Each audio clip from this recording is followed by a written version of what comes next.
So, thank you for having me. Um, I have a tendency to wander. I'm an adoptee. Oh, I could start with that. I'm an adoptee, and I was placed at birth in an in-race domestic adoption. And long story short, I searched and found my birth family when I was in my early 20s. And so it's now been 60 years that I've been in reunion. And during that long view, I've also run clinics. I started two clinics that were specifically for adoption, and they were unusual and the first in our country because most of the adoption supports and mental health supports were run through agencies. And I always felt it was a little bit of a conflict of interest that the same place that was placing people and not giving great services, especially to mothers and also to adoptive parents, would be following up and doing the mental health services. So I wanted it to be completely separate from that.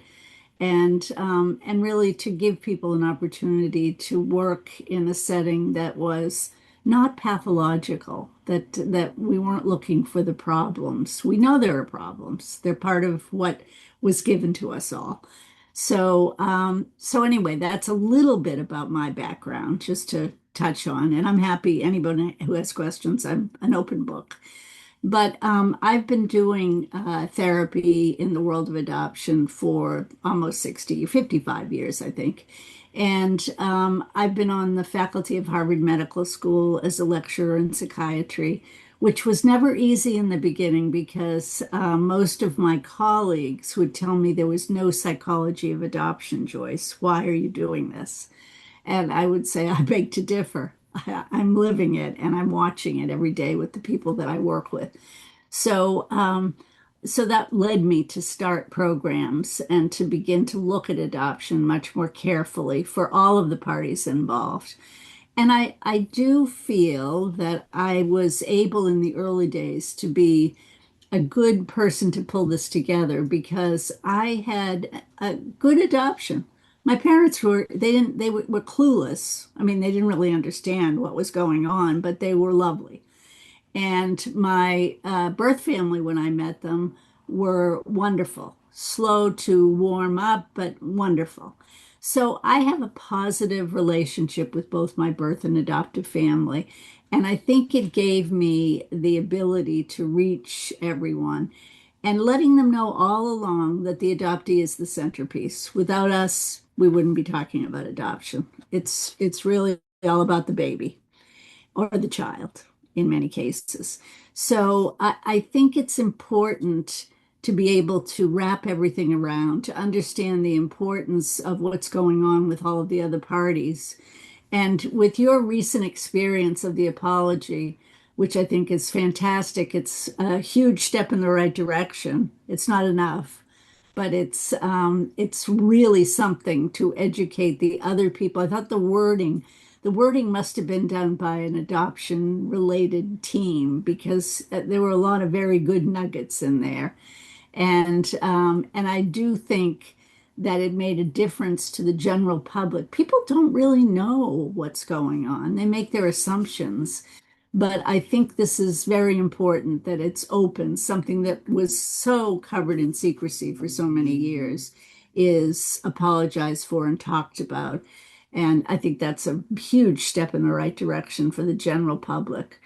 So there's so many different things I could talk about today. I thought about it and thought about it, and then I decided I'm just going to go weave my way around a few things, and then we'll have our time when we separate, and I'll meet with the mothers or fathers if there are any birth fathers here, and Freddie will meet with the adoptees.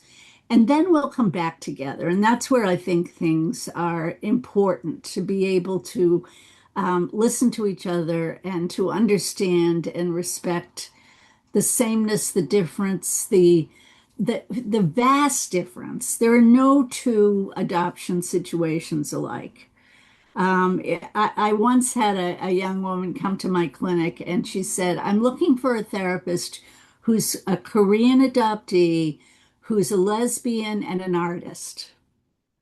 And I said, well, we have one of each of those, but it isn't one person. And I think people are looking for themselves when they search for anything. And I think it's very hard because we're all so different and the circumstances were so different. I mean, I was adopted in 1946. It was a whole different scenario and world. And, each decade was different in terms of what happened, how it happened, what services were available and not available. So we have to have a little grace for everyone who's talking about something that we think is, well, it wasn't like that for me. Of course it wasn't. We're not all the same. And for the adoptees, they know that. There are adoptees who were adopted at birth. There are adoptees who were in orphanages. There are adoptees who are in foster care. There are adoptees who are older child placements, who are adopted with siblings, who are half adopted. There are so many different scenarios. But at the bottom, at the base, at the foundation, I believe everyone has the same emotional and psychological difficulties to contend with. And a lot of them are not genetic. They're created by the system of adoption. And I think that the secrecy and the things that have been done in the process have really hurt us along the way. And that's what we're trying to mend. And I do a lot of teaching in different ways. And I'll just throw this in here. One of the things I love to talk about is narrative therapy, how the story heals the storyteller. And in therapy, a lot of people use narrative therapy or variations of it. And I think it's so important. And one of the things someone said one time to me was you can't argue with someone's story. And yet people try to argue with your story. You'll be telling your version of your life, your story, and someone will say, oh no, adoption isn't like that because it wasn't like that for them. And it negates your story. Your story belongs to you, and the only thing a therapist or a friend or anyone who's listening to you can do is listen. It's your story. They can't tell you what your story is. They can disagree with some of the things that were done, but they cannot disagree with your story. And wherever you're at, your story changes. It's not that you're making things up, it's that it evolves over time. And you have a different perspective on your life and you have a different way of seeing what's going on. And it's really important to give grace to people when you're listening to their story and not to lose yourself. If you begin to want to talk about what's wrong with their story while they're telling it, you're missing the next three sentences. You're missing the next chapter of their story, and you're not really listening to them. So, in groups like this, I think it's so important for people, especially if you're bringing together two compartments, the mothers and the adoptees, because everyone has feelings about all this, huge feelings. And so to be able to have grace for the stories you're hearing and to understand where that person is coming from. And it may not be anything like your story, or your story from the perspective of your mother or your child. It's still something to listen to because the underlying themes are the same. And that's what we're really listening to in each other and trying to make sense of. I do this monthly group for an organization, and I gave it a name, something like, what happens after reunion, because people for many years would only talk about building up to the reunion and what happened in the reunion. And then, they sort of went about their lives and didn't realize that it's part of a process. And I think, people, especially the adoptee, is looking for relatives, looking for someone like them, looking for where they came from. And when they find that, it's not automatically just because you're related, it doesn't mean you have a relationship. And I think that's very hard for people to understand. I think and I think it's hard for mothers to understand too. I gave birth to this child. This should be an automatic magnetic experience of connecting. But everyone has gone through a lot in between. And adoptees don't trust.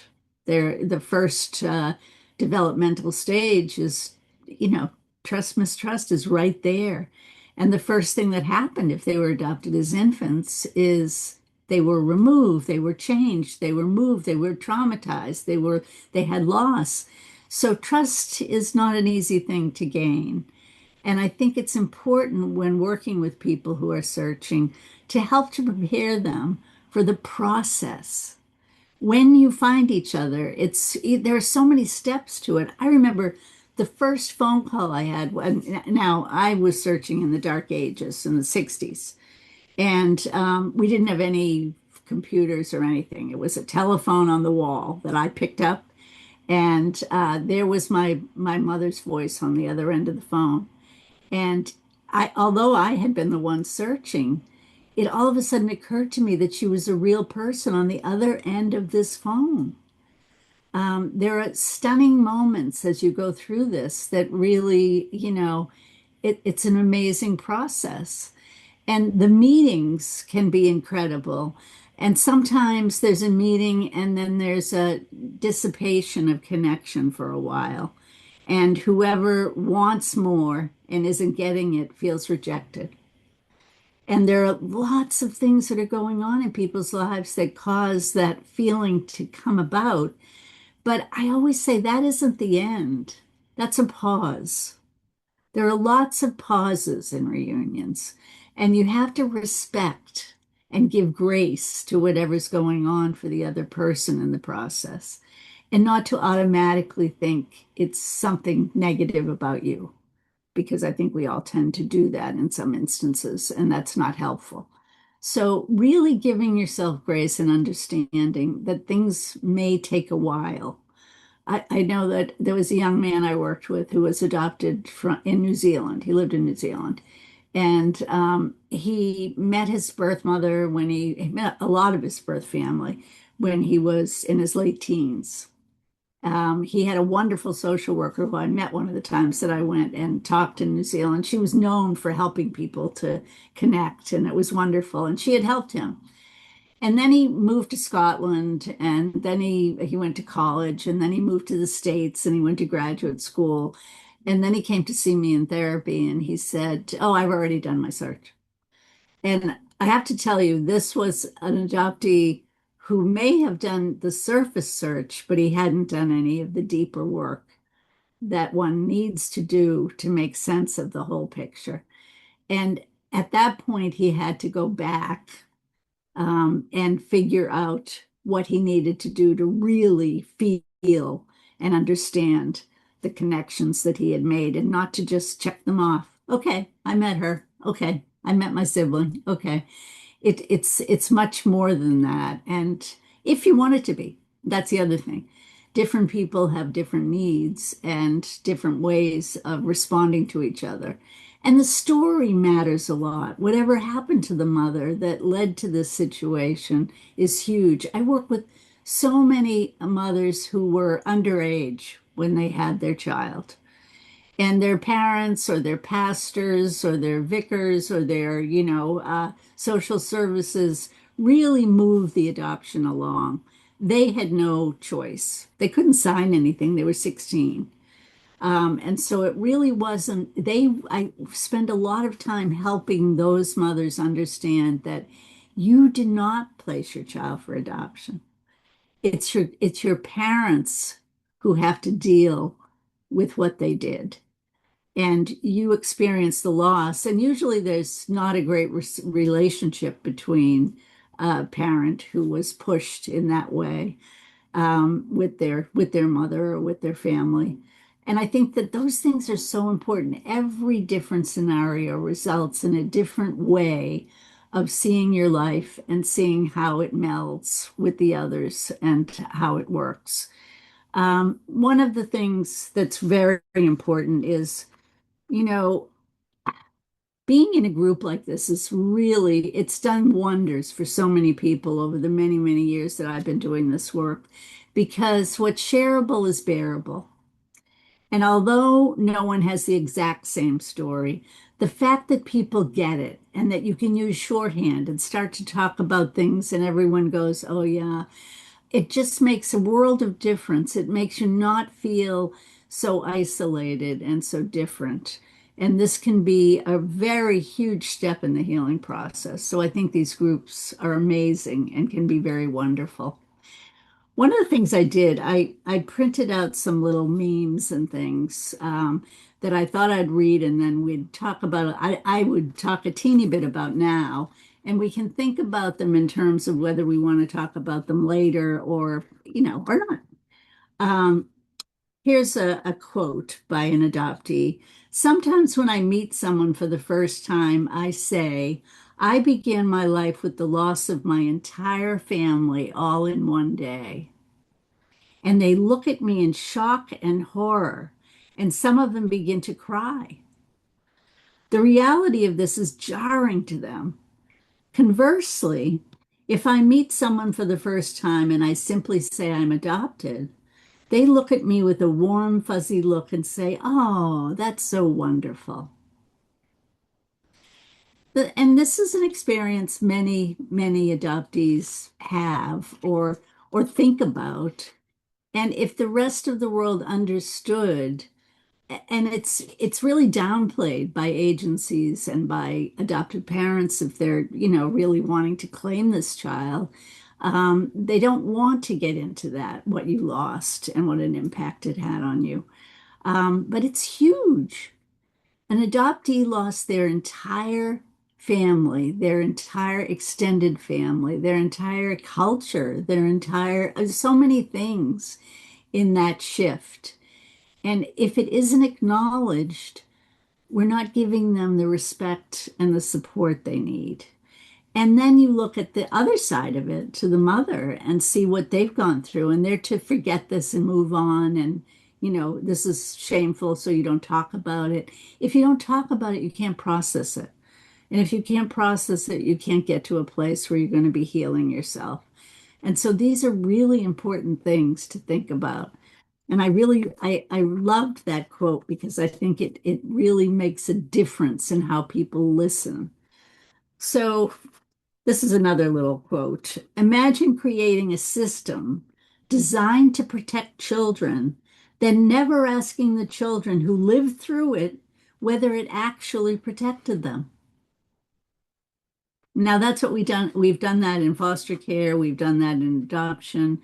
We came to a point, when I was coming of age and was a loudmouth and talked about this everywhere and made it my work, and other people in my cohort did. And now more and more adoptees are researchers, are therapists, are moving into legal fields and using all of their knowledge to make changes in the system. And I think that's so important because no one was asking the children, what was this like for you? They were assuming your life was better. Your life was not better. My life was great. Socioeconomically, I had an upgrade. But when I met my birth family and I would sit with my siblings and hear them talk about their growing up, and I wasn't a part of that, it was very melancholy not to have been a part of their growing up. So I would not say that my life was better. I would say that my life was different. And in some cases, different in a very needed way. There are certainly situations where children are being terribly abused, neglected, where there are difficult situations beyond belief, where some kind of permanence is necessary. There will always be situations like that. And we put them all together and don't understand the variations. I think we're better these days because of paying attention to autism to look at everything on a spectrum. And I think that's what's wise for us to do with adoptees and with parents, that there is a spectrum, and it's important to understand the situation and how it impacts everyone. But never asking the children who lived through it whether they felt protected. Protected from what? If a child is removed because of poverty, There's no danger there. I mean, there's the perception of neglect, but that's no reason to break up a family. When you're giving money to the system to take care of them and not giving money to the family to take care of them. So we have it all wrong. And I know that I've worked in the UK quite a bit in the late 80s and early 90s.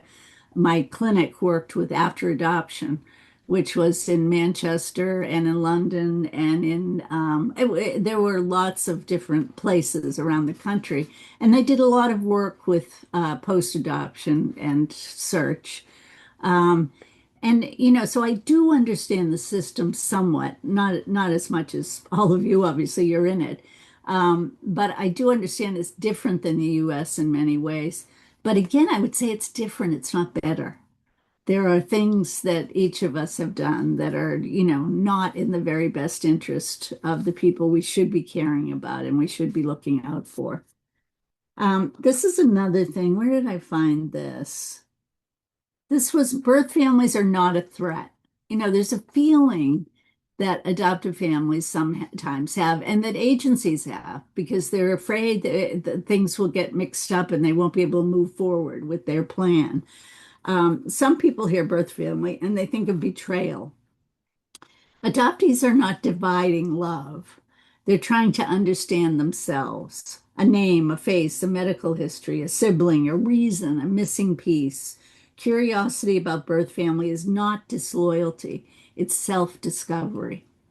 And I think it's so important for people to understand and it really plays a part in a lot of people's timing for when they search.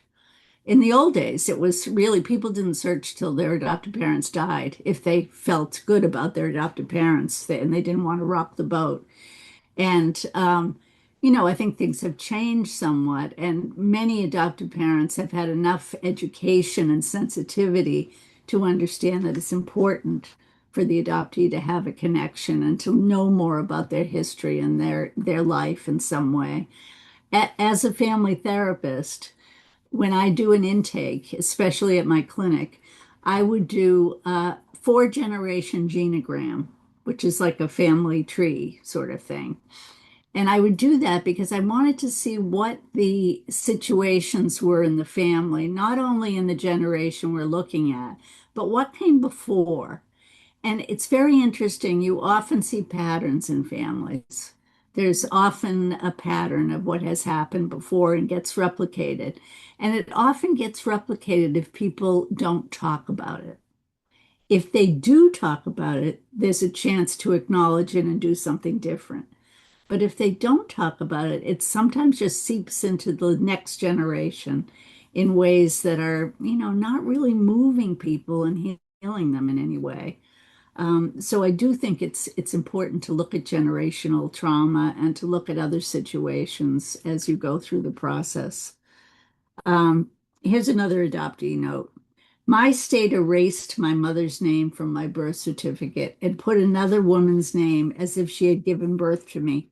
They erased my father's name and put another man's name as if his DNA created me. This allowed me to be lied to for my entire life. And I think people are beginning to understand the lies and secrecy that the foundation of adoption is built on. That birth certificate that has nothing to do with birth. And it was so ridiculous. I used to talk about it in the early days of paying attention to all of this, that if you adopted a 7-year-old child from Colombia and you lived in Massachusetts, I live in Massachusetts, and you adopted that child on the birth certificate that was created in state, it would say that Louise Jones and Bob Hargrove had given birth to this child. How is that possible? She's a Colombian child that's 7 years old. All the neighbors know that she wasn't there for 7 years and she all of a sudden appeared.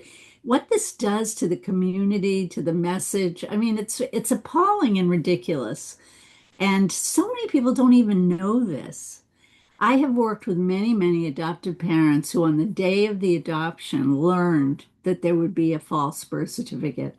They had no idea this was part of the plan. So, in many ways, they were part of, they were victims of this whole situation as well, in many instances. And it was in their benefit, so they liked it. But it was a lie. You're starting the life of this child out with a lie. And then we wonder why 5-year-old, 7-year-old adoptees lie all the time.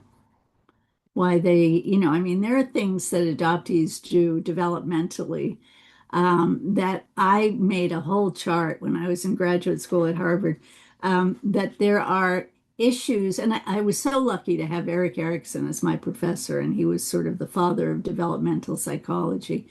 And so you would look at the chart of the things that are expected at different developmental stages and are normal, if you'll excuse the word. And so there would be those things, and then there would be the things that were terribly pathological and wrong.